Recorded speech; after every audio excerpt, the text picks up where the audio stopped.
أعوذ بالله من الشيطان الرجيم. بسم الله الرحمن الرحيم.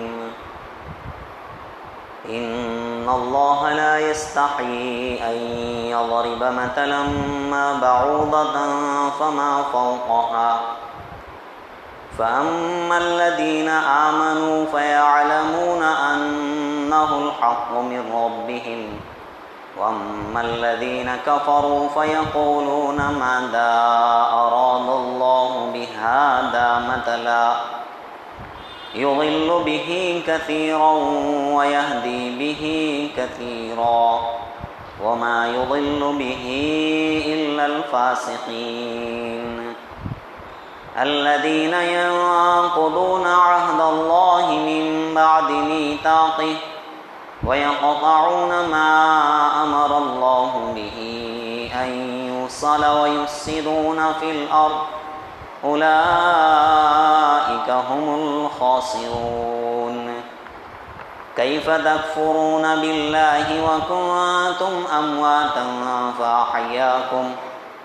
فأحياكم ثم يميتكم ثم يحييكم ثم إليه ترجعون. والذي خلق لكم ما في الأرض جميعا ثم استوى إلى السماء فسواهن 7 سماوات وهو بكل شيء عليم.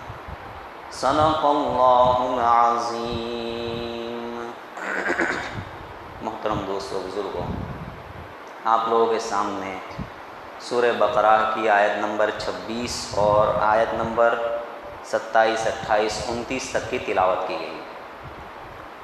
جیسا کہ آپ لوگوں کے سامنے پہلے عرض کیا جا چکا تھا کہ اللہ تبارک تعالیٰ نے اس رکوع کے اندر ساری انسانیت کو خطاب کیا ہے. یا ایھا الناس، اے لوگ، یعنی اسلام کے اس پیغام کو بیان کیا ہے جو پیغام ساری انسانیت کے لیے ضروری تھا. اس سلسلے میں اللہ تبارک تعالیٰ نے توحید کو بھی بیان کیا، رسالت کو بھی بیان کیا، آخرت کو بھی بیان کیا.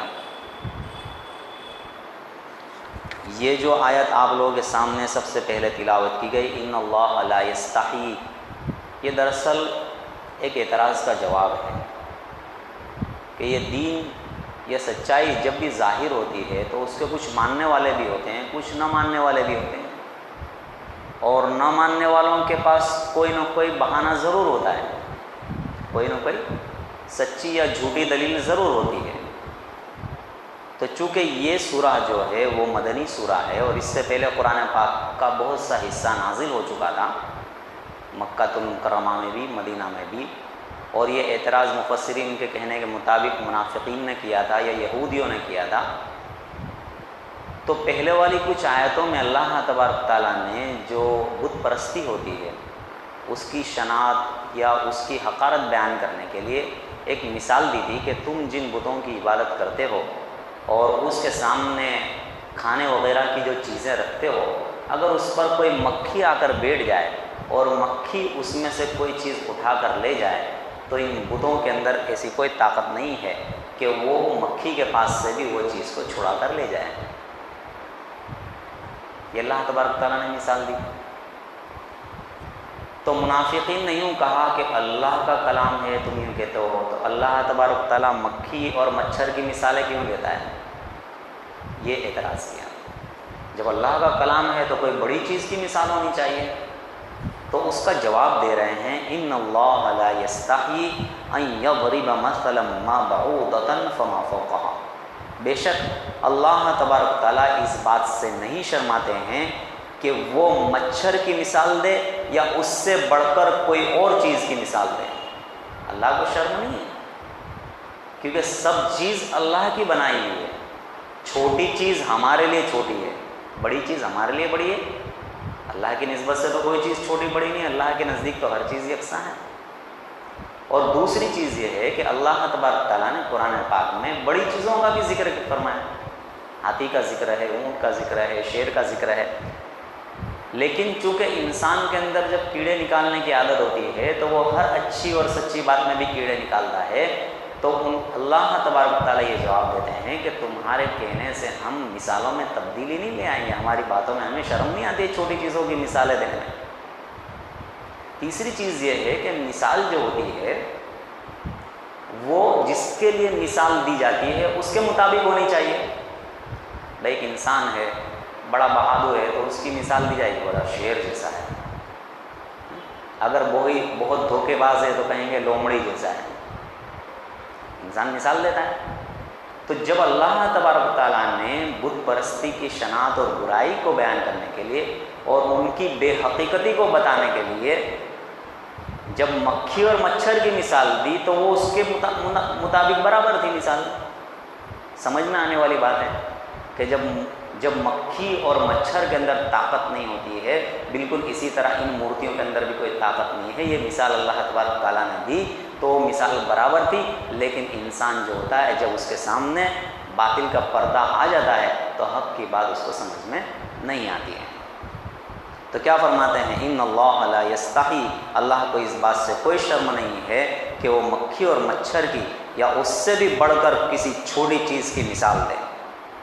اور جب اللہ کی طرف سے مثالیں آ جاتی ہے، جب اللہ کی طرف سے قرآن پاک آ جاتا ہے، فَأَمَّا الَّذِينَ آمَنُوا فَيَعْلَمُونَ أَنَّهُ الْحَقُّ مِنْ رَبِّهِمْ، تو جو لوگ ایمان والے ہیں وہ لوگ تو یہ جان لیتے ہیں کہ یہ مثال اللہ کی طرف سے حق ہے۔ کیوں؟ اس لیے کہ یہ اپنے مدعے کو برابر اسپشٹ کر رہی ہے، وضاحت کر رہی ہے۔ وَأَمَّا الَّذِينَ كَفَرُوا فَيَقُولُونَ مَاذَا أَرَادَ اللَّهُ بِهَذَا مَثَلًا، رہے وہ لوگ جنہوں نے کفر کیا تو وہ یہ کہتے ہیں کہ اس مثال سے اللہ کا ارادہ کیا ہے۔ یعنی حق بات جب ظاہر ہوتی ہے تو مومن جو ہوتا ہے، سچا مومن ہوتا ہے، وہ تو اللہ کے کلام کو سمجھ جاتا ہے کہ اللہ تبارک تعالیٰ نے جس چیز کو سمجھانے کے لیے مثال دی تھی وہ مثال بالکل صحیح تھی، لیکن جس کے دل میں کفر ہوگا وہ اس کے اندر کسی بھی طریقے کا کیڑا نکالے گا۔ تو کیا فرماتے ہیں اللہ تبارک تعالیٰ، ماذا اراد اللہ بہذا مثلا یضل بہ کثیرا ویہدی بہ کثیرا، اللہ اس کے ذریعے سے بہت سو کو گمراہ کرتے ہیں اور اللہ اس کے ذریعے سے بہت سو کو ہدایت دیتے ہیں۔ اللہ کا نظام ہے کہ اللہ قرآن پاک کے ذریعے سے یا قرآن پاک کی مثالوں سے بہت سو کو ہدایت بھی دیتے ہیں۔ پہلے یہ بات سنیں، ہدایت دیتے ہیں اور ہدایت دے کر اس کو جنت بھی دیں گے، دیتے اللہ ہدایت دیتے ہیں، لیکن اس کی بنیاد پر اپنی رضا بھی دیں گے، اپنی جنت بھی دیں گے۔ کوئی انسان یوں نہیں کہتا ہے کہ اللہ نے ہدایت دی تو اس کو جنت کیوں دینی چاہیے۔ کوئی انسان یوں کہتا ہے اللہ نے ہدایت دی نا بھائی، تجھے جنت کا کیا، تو حقدار ہے، اللہ نے ہدایت دی تجھے ہدایت ملی، لیکن وہاں کوئی کچھ نہیں کہے گا۔ لیکن جیسے آئے گا نا اللہ گمراہ کرتا ہے تو فوراً زبان تہان دراز ہوگی اسلام کے اوپر۔ اللہ گمراہ اس لیے کرتا ہے کہ انسان گمراہ ہونا چاہتا ہے تو اللہ گمراہ کرتا ہے۔ والذین جاہدوا فینا لنہدینہم سبلنا، جو ہمارے راستے میں کوششیں کرتے ہیں ہم ہمارا راستہ اس کے لیے ہموار کر دیتے ہیں۔ اور اللہ تبارک تعالیٰ نے انسان کو دنیا میں بھیجا، اس کو دو راہیں پر کھڑا کیا ہے، ایک راستہ جا رہا ہے ہدایت کی طرف، ایک راستہ جا رہا ہے گمراہی کی طرف، اور اس میں ارادہ اور اختیار رکھا، اور ارادہ اور اختیار ایسا رکھا کہ اگر وہ بھلائی کے راستے کی طرف جانا چاہے تو وہاں بھی جا سکتا ہے، گمراہی کی طرف جانا چاہے تو وہاں بھی جا سکتا ہے۔ جب وہ اپنے ارادے کو ظاہر کرتا ہے اللہ تبارک تعالیٰ اس کے لیے اس کے سامان مہیا کر دیتے ہیں۔ بندہ ارادے کو ظاہر کرتا ہے مجھے ہدایت کے راستے پر جانا ہے، ہدایت کے راستے اس کے لیے کھل جاتے ہیں۔ بندہ ظاہر کرتا ہے، طلب کرتا ہے کہ مجھے گمراہی کے راستے پر جانا ہے تو گمراہی کے راستے اس کے لیے کھل جاتے ہیں۔ اس اعتبار سے کہا کہ اللہ گمراہ کرتا ہے۔ اللہ گمراہ کرتا ہے تو کوئی گمراہ نہیں ہوتا ہے، انسان گمراہ ہونا چاہتا ہے تو پھر اللہ گمراہ کرتا ہے، یہ اس کی حقیقت ہے۔ تو وما یضل بہ الا الفاسقین، اور آگے اس کا جواب دے دیا، جو حکم کو توڑنے والے ہوتے ہیں نا اللہ اس کو ہی گمراہ کرتا ہے۔ حکم کو ماننے کا مزاج جس کا ہوگا اللہ اس کو گمراہ نہیں کریں گے، حکم کو توڑنے کا جس کا مزاج ہوگا، جس کی فطرت میں، اللہ تبارک تعالیٰ اسے ہی گمراہ کریں گے۔ اب ان گمراہوں کی کچھ صفات بیان کر رہے ہیں۔ الذین ینقضون عہد اللہ من بعد میثاقہ، جو لوگ اللہ سے کیے ہوئے اپنے وعدے کو توڑ دیتے ہیں اس کو مضبوط کرنے کے بعد۔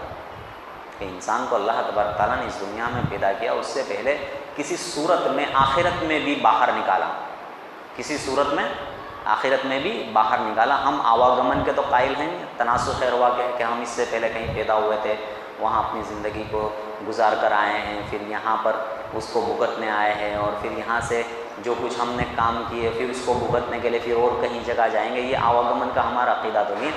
اللہ تبارک تعالیٰ نے اس سے پہلے ہم کو کہیں کسی بھی صورت میں نکالا، پوچھا الستُ بربکم، کیا میں تمہارا پروردگار نہیں ہوں؟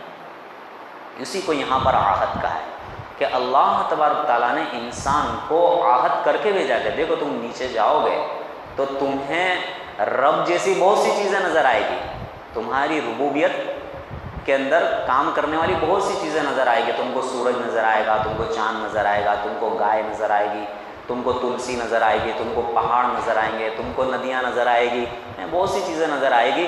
تو یہ سب نظر آئے گا کہ اس سے کچھ مل رہا ہے، مجھے پوشن مل رہا ہے، زندگی مل رہی ہے.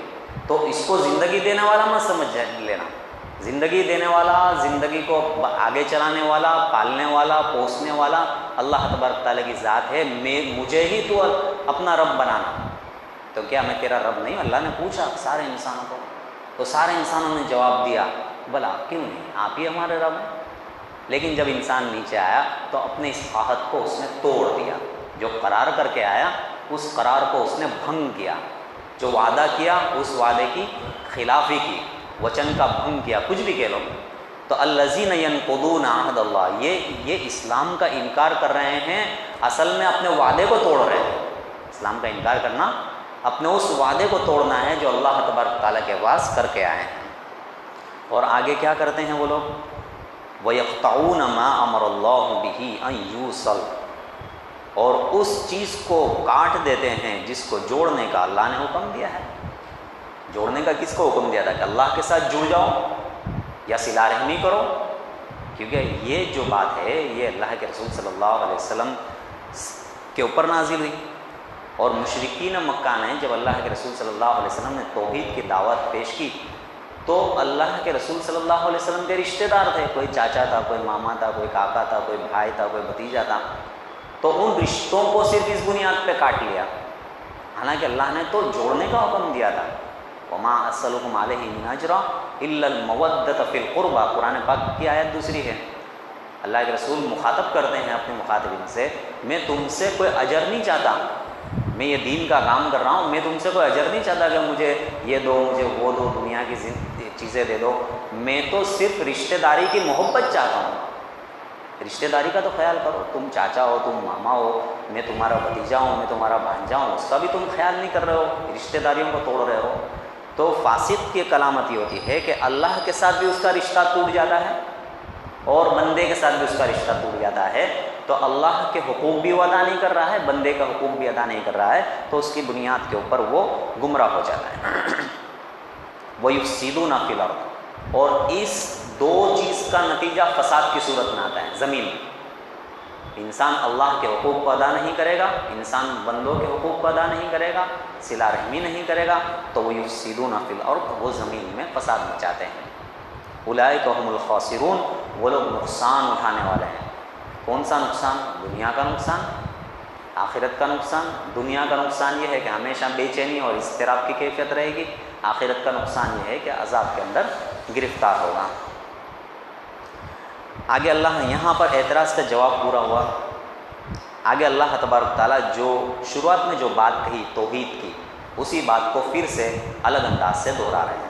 کیا فرماتے ہیں؟ کیف تکفرون باللہ وکنتم امواتا فاحیاکم ثم یمیتکم ثم یحییکم ثم الیہ ترجعون. تم کیسے اللہ کا انکار کرتے ہو، حالانکہ تم مردہ تھے تو اس نے تم کو زندہ کیا، پھر وہ تمہیں موت دے گا، پھر وہ تمہیں پھر سے زندہ کرے گا، پھر اسی کے پاس تم کو واپس لوٹائے جاؤ گے. یہ قرآن پاک کی آیت کا ترجمہ. یعنی اس سے پہلے جو یا ایھا الناس والی آیت تھی، یا ایھا الناس اعبدوا ربکم، اے لوگو اپنے پروردگار کی عبادت کرو جس نے تم کو پیدا کیا. تو پیدا کیا تو پیدا کرنے کے احوال کتنے تھے، کس طرح پیدا کیا، اس کو تھوڑا ایلابوریٹ کر کے، تھوڑا اس کی وضاحت کر کے، اس کو بڑھا کر کے بتا رہے ہیں. پہلی بات کو پھر سے دہرا رہے ہیں اور تھوڑی سی تفصیل کے ساتھ دہرا رہے ہیں کہ تم اپنی تخلیق پر تو غور و فکر کرو. کیوں اتنا گھمنڈ کر رہے ہو، کیوں اتنا گرو کر رہے ہو اور اپنی طاقت کے اوپر اتنا بھروسہ کر رہے ہو؟ دیکھو تو صحیح کہ تم کہاں سے آئے ہو نہ کہاں جانا ہے، پھر کیوں تم اللہ کا انکار کرو. کیف تکفرون باللہ، کیف استعجاب کے لیے عجب تعجب کرنے کے لیے ہے۔ اور مفسرین نے یہاں پر یوں لکھا ہے کہ کیف کا لفظ جب اللہ کے ساتھ استعمال ہوتا ہے تو وہ ڈانٹنے کے لیے ہوتا ہے۔ جیسا باپ بچے کو ڈانٹتا ہے، تم ایسے کیسا کر سکتے ہو، تم ایسی بدتمیزی کیسے کر سکتے ہو، باپ جس طرح اپنے بیٹے سے کہتا ہے، تو وہاں کیسے کا لفظ جو ہوتا ہے وہ ڈانٹنے کے لیے ہوتا ہے۔ یہاں پر بھی وہ ہے کہ تم اللہ کا انکار کیسے کر سکتے ہو، حالانکہ اللہ نے تم کو کیسی حالت میں پیدا کیا جب تم بے جان تھے، اپنے باپ کے پیٹھ میں، اپنے باپ کی پیٹھ میں منی کے قطرے کے طور پر تم بے جان تھے۔ فاحیاکم، تو اللہ نے تم کو زندگی دی، تمہاری ماں کے پیٹ میں تم کو پہنچایا، تم کو زندگی دی۔ ثم یمیتکم، پھر تم اپنی زندگی گزارو گے تو پھر تم اللہ تبارک تعالیٰ تمہیں موت دے گا، پھر تم مٹی بن جاؤ گے، کہ تم راکھ بن جاؤ گے، کہ تم پانی میں چلے جاؤ گے۔ ثم یحییکم، پھر وہ تمہیں پھر سے کھڑا کر دے گا۔ پھر کہاں جانا ہے؟ دنیا میں واپس نہیں آنا ہے، جیسا کہ آواگمن کا عقیدہ کہتا ہے، دنیا میں واپس نہیں آنا ہے۔ ثم الیہ ترجعون، پھر اسی کی طرف واپس لوٹ کر جانا ہے۔ اور جیسا کہ نصارہ کا عقیدہ ہے کہ حضرت عیسیٰ علیہ السلام کے پاس جانا ہے، یہ عقیدہ کفارے کا عقیدہ، تو یہ عقیدہ بھی نہیں ہے۔ وہ تو اللہ کے رسول، اللہ کے بندے ہیں، اللہ کے کسی رسول کے پاس اور اللہ کے کسی بندے کے پاس ہم کو جانا نہیں۔ ہمارے یہاں کے بعض مقررین بھی ہے، اللہ کو کیا منہ دکھائیں گے، اللہ کے رسول کو کیا منہ دکھائیں گے؟ اللہ کو منہ دکھانا ہے، اللہ کے رسول کو منہ نہیں دکھانا ہے، دکھانا اللہ کو ہے، حاسب وہ ہے، حاسب وہ ہے۔ وَلَنَسْأَلَنَّ الْمُرْسَلِينَ، قرآن پاک تو کہتا ہے ہم ان لوگوں سے بھی پوچھیں گے جن لوگوں کی طرف رسولوں کو بھیجا گیا، اور جن کو بھیجا گیا جن رسولوں کو، ان کو بھی پوچھیں گے تم نے اپنی کامگیری کیا ادا کی۔ اللہ کے رسول صلی اللہ علیہ وسلم سے سوال کیا جائے گا تم نے اپنی کامگیری کیسی ادا کی۔ اللہ کے رسول صلی اللہ علیہ وسلم نے حجۃ الوداع میں اللہم اشہد اللہم اشہد کیوں کہا ہے؟ اللہ گواہ ہے نا، میں نے اپنا کام کر دیا ہے۔ پیغمبروں سے پوچھا جائے گا پرانے کہ تم نے اپنی امت کو پیغام پہنچایا کہ نہیں پہنچایا، بولے گواہ لے کر آؤ۔ امت محمدیہ کو گواہی کے طور پر پیش کیا جائے گا، امت محمدیہ کی صداقت کے لیے محمد رسول اللہ کو پیش کیا جائے گا۔ تو اللہ کے سامنے پیش ہونا ہے اور کسی کے سامنے پیش ہونا نہیں ہے، باقی ہر شخص کو اپنی زندگی کا حساب دینا۔ وَالَّذِي خَلَقَ لَكُم مَّا فِي الْأَرْضِ جَمِيعًا، پھر وہاں پر یوں کہا تھا اللہ تبارک تعالیٰ نے کہ تمہارے لیے اللہ نے زمین پیدا کی، زمین کا بچھونا بنایا، تمہارے لیے اللہ تبارک تعالیٰ نے آسمان کو چھت بنایا۔ اس کو تھوڑا اور ایک الگ انداز سے پیش کر رہے ہیں کہ وَالَّذِي خَلَقَ لَكُم مَّا فِي الْأَرْضِ جَمِيعًا، وہ ذات ہے جس نے تمہارے لیے وہ چیزیں بنائی جو زمین میں ہے، سب کی سب، زمین کی جتنی چیزیں ہیں سب اللہ نے اپنے لیے بنائی، انسان کے لیے بنائی۔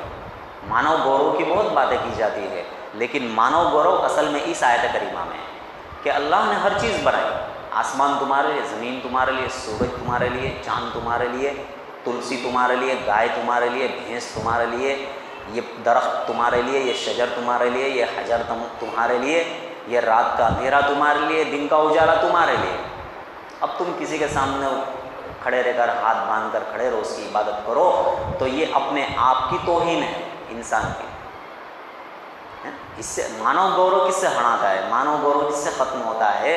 یا اللہ تو کہتا ہے میں نے تمہارے لیے پیدا کیا، یہ تمہارے خادم ہیں، یہ تمہارے سیوک ہے، تم اس کے سیوا مت کرو، تم ان کے سامنے عبادت کے لیے کھڑے مت ہو جاؤ، یہ تمہارے مقابلے میں حقیر ہے، یہ تمہارے مقابلے میں مفضول ہے، افضل تو تم ہو۔ یہ اللہ یوں فرمانا چاہتے ہیں وَالَّذِي خَلَقَ لَكُم مَّا فِي الْأَرْضِ جَمِيعًا، اس نے تمہارے لیے ہر وہ چیز بنائی جو کچھ زمین میں ہے۔ ثُمَّ اسْتَوَىٰ إِلَى السَّمَاءِ، پھر آسمان کی طرف اللہ متوجہ ہو گئے۔ ہماری سمجھ سے باہر ہے، بس اتنا سمجھے اللہ نے یہ دنیا بنائی، زمین میں ہمارے لیے سب چیزیں بنائیں، اس کے بعد آسمان کو بنایا۔ اور ثُمَّ اسْتَوَىٰ إِلَى السَّمَاءِ، استوا کے معنی اقتصد کے ہوتے ہیں، یعنی کہ توجہ دینا، انتظام کرنا، تدبیر کرنا۔ جس طرح زمین کا انتظام کیا اللہ تبارک تعالیٰ نے، آسمان کا بھی ہمارے لیے انتظام کر دیا۔ فَسَوَّاهُنَّ سَبْعَ سَمَاوَاتٍ، تو 7 آسمان تسویے کے ساتھ درست بنا دیے۔ اللہ تبارک تعالیٰ نے 7 آسمان بنا دیے۔ یہ 7 آسمان پر بھی بہت باتیں چلتی ہے، لوگ کہتے ہیں 7 آسمان کہاں پر ہے؟ تو بھائی اس کی حقیقت یہ ہے کہ انسان کا علم جو ہے بڑا کم ہے، قلیل ہے، اسے یہ پتہ ہی نہیں ہے کہ ابھی کہاں کچھ ہو رہا ہے، ابھی وہ ان حدوں کو پار ہی نہیں کر پایا ہے انشاءاللہ اللہ تبارک تعالیٰ چاہے گا تو یہ 7 آسمان والی باتیں بھی بہت جلد حل ہو جانے والی ہیں۔ وہ بکل شیء علیم، اور وہ ہر چیز کو جاننے والا ہے۔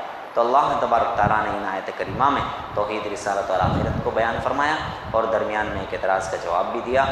یہ ہمارے لیے بھی ایک سبق ہے کہ ہم بھی اللہ کی توحید کے پرستار بن جائیں، اللہ کے رسول صلی اللہ علیہ وسلم کے اوپر ہمارے ایمان اور آپ کی عظمت و محبت ہمارے دل میں ہو، اور اس بات کا ہمیں خیال رہے کہ ہمیں اللہ کے پاس ایک دن مر کے جانا ہے، اور اگر ہم نے اپنی زندگی کو اسلامی اصولوں کے مطابق گزارا تو اللہ تبارک تعالیٰ ہمیں جنت عطا فرمائے گا، ورنہ ہمارے لیے بھی جہنم میں جانے کا خطرہ ہے۔ اللہ تک کہنے سننے سے زیادہ عمل کی توفیق نصیب فرمائے۔